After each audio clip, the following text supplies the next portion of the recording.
তাহলে আপনার মধ্যে আর আমার মধ্যে পার্থক্যটা কোথায় বলেন? আপনি কি চাচ্ছেন? আমি আপনার মতো হয়ে যাই? আমার পক্ষে সম্ভব না আপনার মতো হওয়া।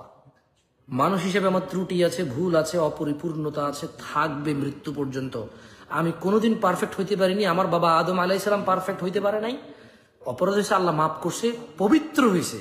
পারফেক্ট আর পবিত্রের মধ্যে পার্থক্য আছে।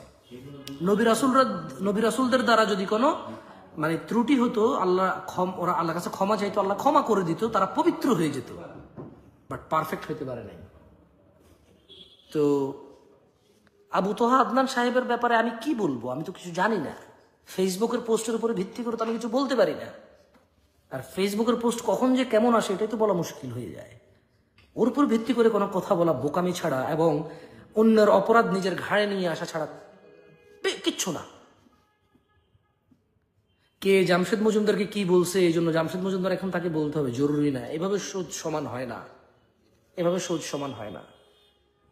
আমি অনুরোধ করব ফিতনা ফাসাদ না করে, যদি কেউ কোনো ফেসবুক পোস্ট করে থাকে প্রথমে, তারপরে যদি সে আবার একটা পোস্ট করে, দুইটা পোস্টই তো একই লোকের, সো দুইটা পোস্টকে গুরুত্ব দেন। যদি একজন বলে যে আমি অজ্ঞতাবশত পোস্ট করেছি, এটাকেও গুরুত্ব দেওয়া উচিত, এটাকেও গুরুত্ব দেওয়া উচিত। এত বিচার বিশ্লেষণা করে করব কি? আমি কি হাকেম? আমি কি বিচারক? বলেন, আমার কাছে বিচার দিছে কেউ? না এই দেশের রাষ্ট্র ক্ষমতা আমার কাছে, এই দেশের রাষ্ট্রের কেউ বলে দিছে যে জামশেদ মজুমদার আপনি বসে বসে বিচার করবেন কে কি করে অনলাইনে? আমি সর্বোচ্চ মানুষকে অপমান করতে পারবো, আমার ওটা উচিত হবে না করা। আমি সর্বোচ্চ কারো অল্প ভুলের জন্য ওকে বেশি বদনাম করতে পারবো, যেটা আমার জন্য জায়েজ নয়। আমি এটা করা উচিত নয়। কেন করবো আমি? ওয়াই?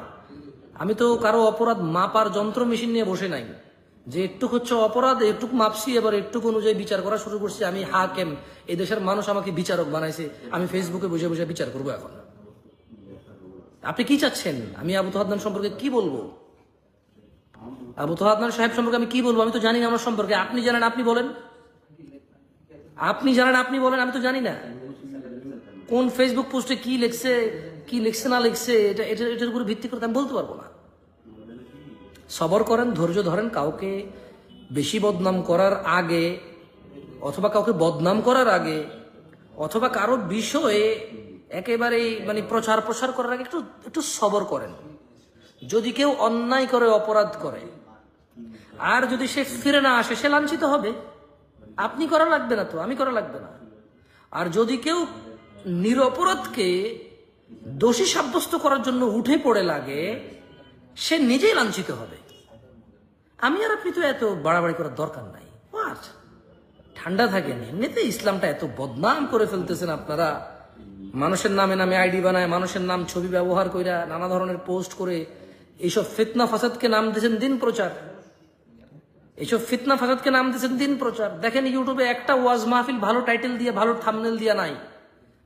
কারণ প্রত্যেকটা ইউটিউবার ফ্রিল্যান্সিং এর নামে হারাম উপার্জন করার জন্য তারা এটাকে নাম দিয়েছে যে দিন প্রচার। বাট তাদের ভিউ আর বাণিজ্য আর অ্যাডভার্টাইজের টাকা ইনকাম ছাড়া কোনো উদ্দেশ্য নেই। জন্য একটা টাইটেল, একটা থাম্বনেল ভালো নাই। জামশেদ মজুমদার যদি এখন কোনো মহিলা নিয়ে কথা বলে, 10টা মহিলা লাগায় তারপরে জামশেদ মজুমদার ছবি লাগাই দেবে এই বাজে ইউটিউবার গুলা। আপনি জানেন, যদি কোনো জানা ব্যবিচার নিয়ে কথা বলি, এখন ইউটিউবার এখান থেকে ভিডিও কাইটা নিয়ে পতিতাদের ছবি লাগায়, আমার ছবি লাগাই দিয়ে বলবে যে এই দেখেন জামশেদ মজুমদার পতিতা নিয়ে কি বলছে, 10টা পতিতার ছবি লাগাবে। দেখেন না ওই যে আমির হামজা সাহেব কোন নায়িকার নাম নিছে, ওই নায়িকারে বাংলাদেশের মানুষ চিনতো না, জানতো না কত মানুষ ছিল। এই ইউটিউবাররা দিন প্রচারের নামে ওই হুজুরের ছবি আর ওই নায়িকার ছবি লাগাই দিয়ে সব মানুষের ওই নায়িকার চেহারা দেখাইছে। ঠিক না? তারা বলছে এটা দিন প্রচার, ইউটিউবাররা বলছে এটা দিন প্রচার।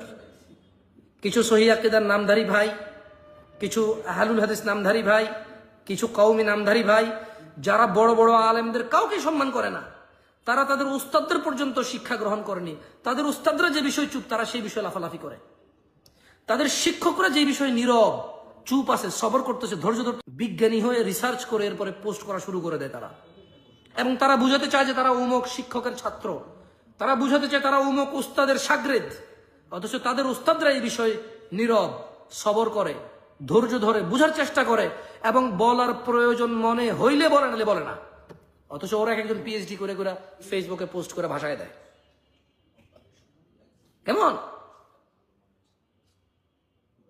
সো আমি বলবো আবু তাহাদ্দান সাহেব সম্পর্কে আমাকে যদি আপনি জিজ্ঞেস করেন, আমি তো কিছু বলতে পারবো না, কারণ আমি এটা সম্পর্কে জানি না, সত্য মিথ্যা জানি না। সবর করব, ধৈর্য ধরবো, দিন গেলে আস্তে আস্তে পরিষ্কার হবে। আপনার ফেসবুক পোস্টে তো আমার ভুল বোঝার দরকার নেই কাউকে। আর আপনার ফেসবুক পোস্ট যে একবারে সত্য ইনভেস্টিগেশনের উপর আপনি করছেন, এরকমও তো না। আপনি ব্যাখ্যা দিচ্ছেন আপনার জ্ঞান দিয়ে, কারণ আপনি অনেক জ্ঞানী মানুষ। আমি আপনার মতো জ্ঞান আমার নাই তো। আমি আপনার মতো শিক্ষিত না, জ্ঞানী না, যে আমি কারো ফেসবুক পোস্টের উপরে ডিপেন্ড করে এবার মানুষকে জাজ করা শুরু করে দেবো। কেমন? আমি এত জ্ঞানী না। যাক, আল্লাহ আমাদেরকে বোঝার তৌফিক দান করুন।